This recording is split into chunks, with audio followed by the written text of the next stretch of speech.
The translation for part 1 of chapter 4. Nous mettons le livre de philosophie dans le bureau. So here we have nous mettons. This is our verb mettre. This is the ONS. So it's a we form, and we've got the 2T stem.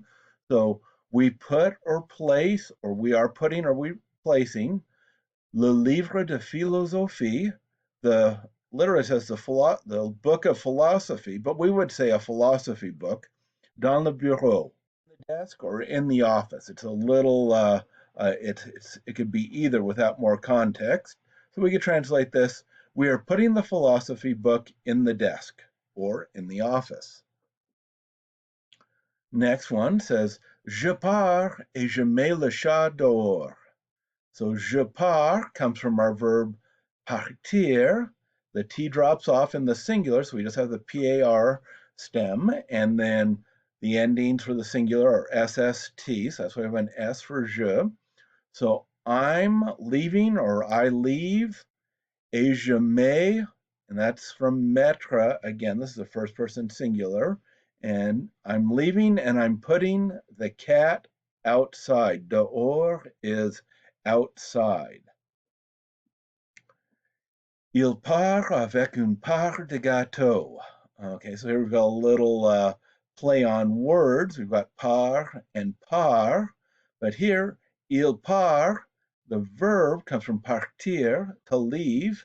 He leaves with then a part de gâteau. When you looked up in the dictionary, you might have had to look quite a while, but you probably found a piece, especially when it has to do with some food, part de gâteau, a piece of cake.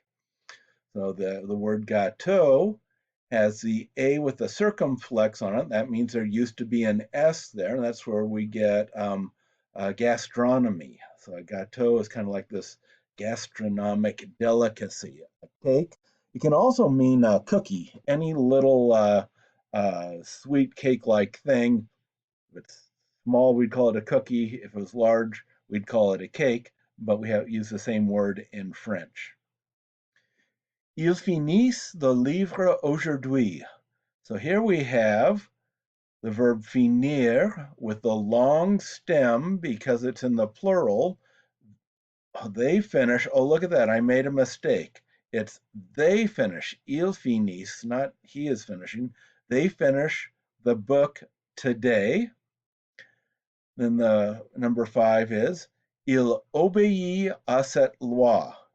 He, now here we've got obéir. When you looked it up, it's an IR verb. Obéir means to obey. Il obéit, he obeys. Now it's interesting because the verb obéir doesn't take a direct object like it does in English. And in English, you obey something. So when there's no preposition, we say that's a direct object. We say this is a transitive verb. But in French, obéir is an intransitive verb. It doesn't take a direct object. You've got to have a preposition.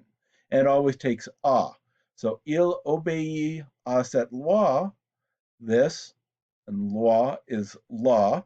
He obeys this law.